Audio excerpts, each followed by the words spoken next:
SEC's strategy to simplify non-conference schedules for college football playoff could backfire. The announcement of the College Football Playoff (CFP) bracket stirred immediate debate, with Alabama's exclusion becoming a focal point.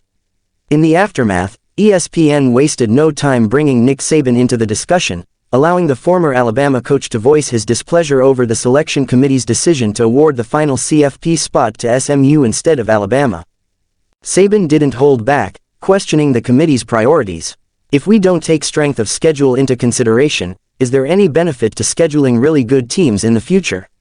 he said, referencing Alabama's planned non-conference games against powerhouses like Notre Dame, Ohio State, Wisconsin, and Florida State.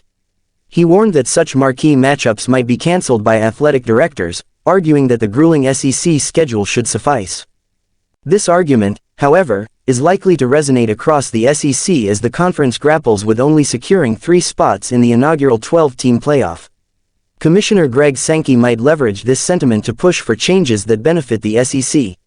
Athletic directors and coaches could also use it as a convenient excuse for failing to win critical games. Yet, Saban's assertion crumbles under scrutiny. Alabama didn't miss the CFP because of a grueling schedule, it missed because it didn't do enough. In fact, its schedule wasn't as challenging as it might seem. While Alabama's 9-3 record is commendable, SMU's 11-2 record and narrow loss in the ACC championship game were seen as more deserving, particularly since Alabama did not play during championship weekend, avoiding potential risk. Missed opportunities and mediocre performances. If Alabama wanted a stronger case, it could have made one by simply winning games it should have. A 10-2 Alabama team with just one bad loss likely would have been included. Instead, Alabama faltered against opponents like Vanderbilt and Oklahoma, while its non-conference wins, against Western Kentucky, South Florida, Wisconsin, and Mercer, did little to elevate its resume.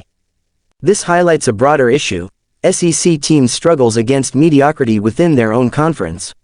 Losses to subpar teams are what ultimately kept both Alabama and other contenders like Ole Miss out of the playoff. This raises a key question: how many losses should a team be allowed to endure while still earning a CFP spot? 3. 4. If SEC teams truly believe their schedules are more demanding than those of other conferences, the only way to justify it is by consistently defeating teams from those conferences in non-conference matchups. This year, the SEC had very few notable non-conference victories. For instance, Georgia's wins over Georgia Tech and Clemson stood out, and if the Bulldogs had lost the SEC championship to Texas, those wins would have bolstered their playoff argument.